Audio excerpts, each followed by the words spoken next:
Hey, Dan Illman here with the DRF race of the day for Wednesday, June the 5th. It's race number 8 at Delaware Park.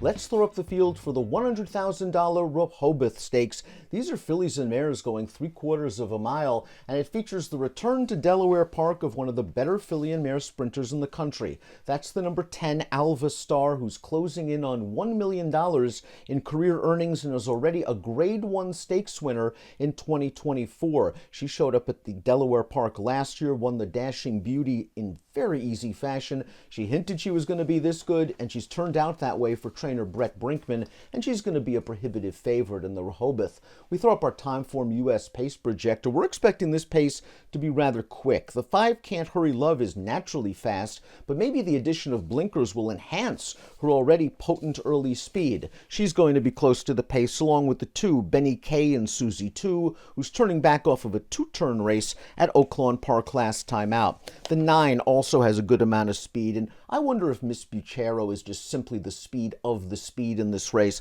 I expect a hustling ride for this filly, and Alva Star is no slowpoke from the gate. She's going to be close to the pace as well. Let's start things off with the number 1, Yesternight, who's going to have to tackle some tough competition in her first start off an October layoff. Now, her most recent race was a turf experiment, and I'm really not interested in that performance. She actually ran quite well when the beaten favorite 2 starts back in the Grade 3 Dogwood at Churchill Downs. She fell so far behind in the early portion of that race. That's just really not her running style, and she was able to kick on for third. The runner-up would come back to win, and non-winners of 2 life race over the Tapeta surface at Woodbine with an 81 Beyer speed figure. She's going to have to deal with a layoff, but she goes out for a very underrated trainer in Lindsay Schultz. Keep in mind, however, that race, the Dogwood 2 starts back, where she wound up so far behind, she broke from the rail, and she's going to have to do that again, and she's going to have to break at least with this field, lest she have too much to do turning into the stretch. The number 2 is Benny K and Susie 2, and this is an Arkansas bred coming off a good performance in this race. This is a race against fellow Arkansas breds going a mile, a distance which might be a little bit too far for this strong mandate filly. She set a very fast pace. She had to be hustled out of there from the far outside post, and all in all, she stayed on well to be second to the odds-on favorite. The 5th place horse would come back and run second in a $50,000 claimer at Churchill Downs with a 73 Beyer speed figure. Benny K and Susie 2 figures to be close to the pace, but she has to prove she's up to this against Open Stakes company. The 3 is Late Frost, a useful Pennsylvania bred for trainer Michael Matz, who made her return off the layoff in a pretty tough edition of the Skeet Act over a wet track at Pimlico. That was a race where she didn't break very well. She had to kind of rush up into a fast pace, and she wound up finishing an even third to Apple Picker, who got the right race flow and is also back in the Rehoboth on Wednesday. I would expect this filly to do a lot better in her second start off of the layoff, and she's another with good tactical speed. The Michael Matz barn has started to heat up in the last week or two after a slow start to the 2024 campaign. Happy Clouds is the number 4. We're going to take a look at her most recent start. First start for this barn. This is a win in a 2-turn race at Charlestown, an allowance going 6.5 furlongs. She was able to get right up close to the pace in here, and she's very game to win, considering it was her first start since October.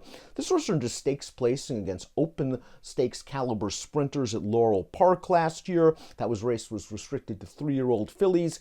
Happy Clouds is another horse. I wonder how much upside is left. She's very hardy. She's run 20 times in her career, but she may need a slight forward move as she steps back up into the stakes ranks. The number 5 in here is Can't Hurry Love, and she's one of the main contenders, getting blinkers for the first time. Her most recent start was the Correction in New York. We're going to take a look at that race right now, and she runs very well behind a quality sprinter in New York named Hot Fudge.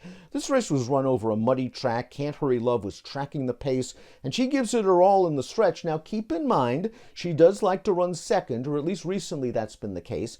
8 seconds in her career from 21 lifetime starts, but she fits with these sort of horses. The 4th place finisher from that last race we just saw came back to win an allowance race in New York with an 88 Beyer speed figure. We'll see if she shows more focus and grit with the blinkers on, and maybe with the blinkers she can be able to finally sort of seal the deal when the race is on the line in the stretch.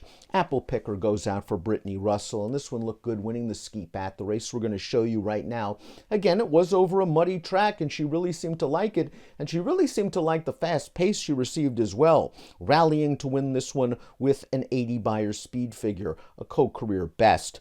Apple Picker is the sort of horse to me that does need pace. According to Timeform US, this pace should be hot and should set up for her, and she's in very, very good form. She won the Barbara Fritchie 3 starts back, rallying from off a fast pace, going 7/8 of a mile, and while she's going to have to step up a little bit against the likes of an Alva Star, I can see her kicking on in the stretch. She's very, very honest. The 7 is Gracie Diamond. This is a horse coming up from Evangeline Downs after finishing third in her most recent start, an allowance race, going 5.5 over wet going. She ran into a pretty good field that day. The runner-up came back to beat fellow Louisiana breds in a stakes race at Evangeline with a 77 Beyer, then ran third in a similar spot with a 78. This is another horse with tactical speed. She's the uncoupled stablemate of Alva Star, and perhaps if this pace is fast, she can come with a little bit of a late kick. She's going to be a price come post time. Red Hot Mess is the number 8, and Red Hot Mess has not raced in 480 days, and she's been listed as a vet scratch twice since the last time she ran, way back in February of 2023. That being said, she goes out for a very good trainer. She won off an 8-month layoff at Delaware Park to kick off her 2023 campaign, and she does very good work at Delaware, having won 3 of 4 lifetime starts. She's the kind of mare that's going to rally from the back of the pack, should get the right setup, but A, I wonder how fit she's going to be off of such a lengthy layoff against such a tough field, and B, I wonder if she has the closing kick of some of the other late runners, horses like Apple Picker.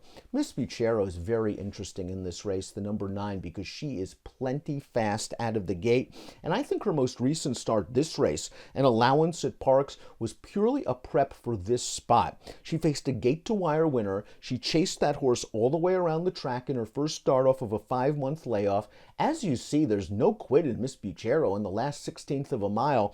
I think she gained a ton of fitness off this race, and I expect her to show good early speed in here, and perhaps try to play the old catch me if you can game. Miss Buchero likes Delaware Park as well. She's won half of her 10 lifetime starts. And the horse they're all going to have to beat is Alva Star, and a lot of you are probably wondering, why is Alva Star running in a race like this? After all, she won the Madison 2 starts back, a Grade 1 stakes race, beating Vava, one of the better filly and mare sprinters in the country. Brett Brinkman told Delaware Publicity that after winning the Madison, the Derby City Distaff at Churchill wasn't really on their radar. It was a little bit close back. They decided to go there anyway, and the filly ran quite well, finishing second to Vava again after pressing a solid pace. The 6th place finisher from the Derby City Distaff came back and won a stake at Lone Star with a 99 Beyer speed figure. Alva Star is likely going to be cross-centered in a race like the Bed of Roses in mid-June in New York, so we'll see if Brinkman runs here. But as of right now, this is the number 1 priority. She's run well at Delaware, and she's likely going to be sitting in the second flight or even closer to the pace, and it'll be right there when the field turns for home. Before we get to my top selections, please click the subscribe button on the Daily Racing Form YouTube channel for the latest DRF videos. Let's take a look at the top picks for the Rehoboth. I can't get past Alva Star. She's just the fastest on paper. She has a ton of class, and she likes Delaware Park. Unfortunately, there's not going to be a lot of price in here. I wonder what we get from Can't Hurry Love, the number 5. I really think the blinkers might be just what the doctor ordered. She's had trouble finishing off her races, a lot of minor awards recently. This is a very good trainer sending her down from New York, and I just have a feeling she's going to be in a good position when they turn into the stretch. Apple Picker will be rallying from the back, but we'll see what we get from Alva Star. We'll see if she becomes a millionaire, and I'm assuming if she runs well here, she'll be on to Saratoga for the summer boutique meet. Good luck.